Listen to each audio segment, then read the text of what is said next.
തൃശൂർ നാട്ടികയിൽ തടി കയറ്റി വന്ന ലോറി ഉറങ്ങിക്കിടന്ന നാടോടികൾക്കിടയിലേക്ക് പാഞ്ഞുകയറി 2 കുട്ടികൾ ഉൾപ്പെടെ 5 പേർക്ക് ദാരുണാന്ത്യം. അപകടത്തിൽ 7 പേർക്ക് പരിക്കേറ്റു. ഇതിൽ 3 പേരുടെ നില ഗുരുതരമാണ്. മദ്യലഹരിയിൽ ലൈസൻസില്ലാത്ത ക്ലീനറാണ് വാഹനം ഓടിച്ചിരുന്നത്. സംഭവത്തിൽ മനഃപൂർവ്വമായ നരഹത്യയ്ക്ക് കേസെടുത്തു. പോലീസ് ഡ്രൈവറുടെയും ക്ലീനറുടെയും അറസ്റ്റ് രേഖപ്പെടുത്തി.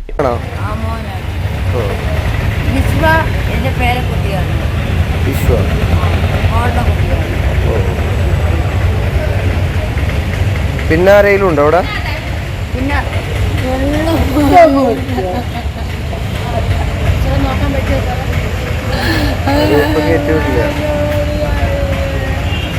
ഗോവിന്ദാപുരം സ്വദേശികളായ 50 വയസ്സുള്ള കാളിയപ്പൻ, 4 വയസ്സുള്ള ജീവൻ, 39 വയസ്സുള്ള നാഗമ്മ, 20 വയസ്സുള്ള ബംഗാരി, 1 വയസ്സുള്ള വിശ്വ എന്നിവരാണ് സംഭവസ്ഥലത്ത് വെച്ച് തന്നെ മരിച്ചത്. പരിക്കേറ്റ 7 പേരെ തൃശൂർ മെഡിക്കൽ കോളേജിൽ പ്രവേശിപ്പിച്ചു. നാട്ടിക JK തിയേറ്ററിനടുത്ത് പുലർച്ചെ 4 മണിയോടെയായിരുന്നു ദാരുണമായ സംഭവം. ഇവർ ഉറങ്ങിക്കിടന്ന സ്ഥലത്തേക്ക് ലോറി പാഞ്ഞു കയറുകയായിരുന്നു.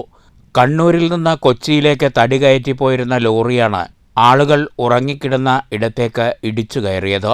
ബാരിക്കേഡ് മറികടന്നു വന്ന ലോറിയാണ് അപകടമുണ്ടാക്കിയത്. ഒരു 3:50-4 മണിയോട് കൂടിയിട്ടാണ് സംഭവിച്ചിട്ടുള്ളത്. ഇത് വടക്ക് നിന്ന് വന്നൊരു വണ്ടിയാണ്. കണ്ണൂരിൽ നിന്നാണ് വണ്ടി വന്നതെന്ന് അറിയാൻ കഴിഞ്ഞത്. ഈ ഡിവൈഡറിൽ തട്ടിയിട്ട് ഏകദേശം ഒരു 50 മീറ്റർ അപ്പുറത്തായിട്ടാണ് നാടോടികൾ കിടന്നിരുന്നത്. ഒരു 3 മാസങ്ങളായിട്ട് ഇവിടെ ഉണ്ട്. ഒരു 6 മാസമൊക്കെ കൂടുമ്പോൾ ഇവരുടെ നാട്ടിലേക്ക് പോകും. ഒരു 30ഓളം പേര് ഈ സമയത്ത് ഉണ്ടായിരുന്നു ഇവിടെ. ഒരു 11 പേർക്കാണ് ഇതിപ്പോൾ സംഭവിച്ചുള്ളത്. ഒരു 5 പേര് മരണപ്പെട്ടു.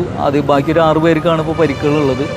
ഡ്രൈവർ ഉറങ്ങിപ്പോയതാകാം എന്നായിരുന്നു പ്രാഥമിക നിഗമനം. എന്നാൽ പിന്നീടുള്ള അന്വേഷണത്തിൽ ലൈസൻസ് ഇല്ലാത്ത വാഹനത്തിൻ്റെ ക്ലീനർ അലക്സാണ് മദ്യപിച്ച് വാഹനമോടിച്ചതെന്ന് വൈദ്യപരിശോധനയിൽ കണ്ടെത്തി. എന്ന് മെഡിക്കൽ പരിശോധനയിൽ നമുക്ക് വിവരം ലഭിച്ചിട്ടുണ്ട്. മുൻ കേസുകളിൽ ഉള്ളവരാണ് എന്നും ഒന്നും ഇതുവരെ ഇൻഫർമേഷൻ കിട്ടിയിട്ടില്ല. അപ്പം വണ്ടി ഓടിച്ചത് ക്ലീനറാണോ എന്നൊരു സംശയം നമുക്കുണ്ട്. അദ്ദേഹത്തിൻ്റെ കയ്യിൽ ലൈസൻസ് ഇല്ല എന്നാണ് നമ്മൾ വിവരം മനസ്സിലാക്കിയിട്ടുള്ളത്. അത് ഇപ്പോഴും ഒരു മദ്യലഹരിയിലുള്ളത് കൊണ്ട് കുറച്ചും കൂടി വിശദമായി ചോദിക്കേണ്ടിയുണ്ട്. ദൃക്സാക്ഷികളെ കണ്ട് ചോദിക്കേണ്ടിയുണ്ട്. ഈ സംഭവത്തിന് ശേഷം വണ്ടി അവർ 1 കിലോമീറ്റർ മുന്നോട്ട് പോയിട്ടുണ്ട്. അവിടെ ഇവരെ കണ്ട ദൃക്സാക്ഷികളെ കുറച്ചും കൂടി കാണേണ്ടിയുണ്ട്. സയൻറ്റിഫിക് ആയിട്ടുള്ള പരിശോധനകൾ ഇനിയും കൂടി ചെയ്യേണ്ടിയുണ്ട്. വാഹനത്തിൻ്റെ യഥാർത്ഥ ഡ്രൈവർ കണ്ണൂർ സ്വദേശി ജോസും മദ്യപിച്ച് വാഹനത്തിലുണ്ടായിരുന്നു. മനഃപൂർവ്വമായ നരഹത്യയ്ക്ക് പോലീസ് കേസെടുത്തു. മദ്യപിച്ചിട്ടാണ് ഡ്രൈവർ വണ്ടി ഓടിച്ചിട്ടുള്ളത്. ഡ്രൈവറും വണ്ടി ഓടിച്ചിരുന്ന ആൾ നല്ലോണം മദ്യപിച്ചിട്ടുണ്ടായിരുന്നു. അത് കാരണമാണ് ഇടിച്ച് ഇങ്ങോട്ട് കയറിയത്. കാരണം നല്ലോണം കവേർഡ് ആയിരുന്നു. ഇതിൻ്റെ അകത്ത് വണ്ടി വരാനുള്ള ഒരു സാഹചര്യമില്ല. അപ്പോൾ അതാണ് ഇടിച്ച് കയറിയിട്ടുള്ളത്. അപ്പോൾ ഡ്രൈവറും ക്ലീനറും വണ്ടിയും പോലീസ് കസ്റ്റഡിയിലുണ്ട്.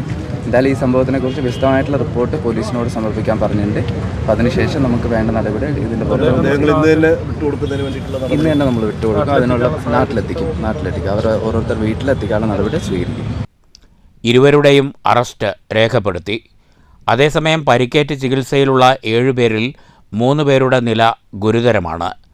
News bureau, Thrissur.